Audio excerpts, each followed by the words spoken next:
We are committed to keep on doing these exercises, and all of this is also for the benefit of our Filipino people. Nasa phase 2 na ngayon ang ginagawang Salaknib Balikatan Exercise 2025 o SABAC 2025. Dito nakatuon ang pagsasanay sa pagsasagawa ng large-scale field training exercise, combined arms live fire drills, joint maneuver operation sa lupa, himpapawid at dagat kasama ang Humanitarian Civil Assistance Project.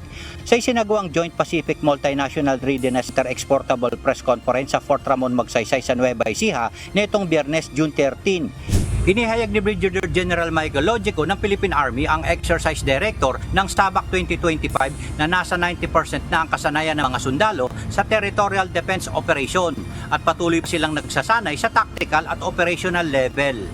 Ang collaborative exercise na ito sa pagitan ng sundalong Pilipino at Amerikano na sinimulan noong buwan ng Marso na isinasagawa sa iba't ibang lugar sa Hilaga at Gitnang Luzon na inaasahang magtatapos sa buwan ng Hulyo. Tiniyak ng Exercise Director Generals US at Philippine Army na nakahanda ng mag-conduct ng operasyon ang mga sundalo para protektahan ang mga Pilipino.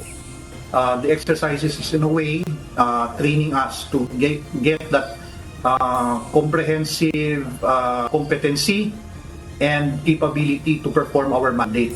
So all of this is really designed to improve our competency.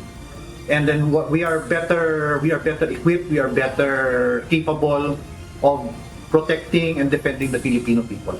Danny Monar, UNTV News and Rescue. Diyos ang aming sandigan, serbisyo publiko ang aming pinahahalagahan.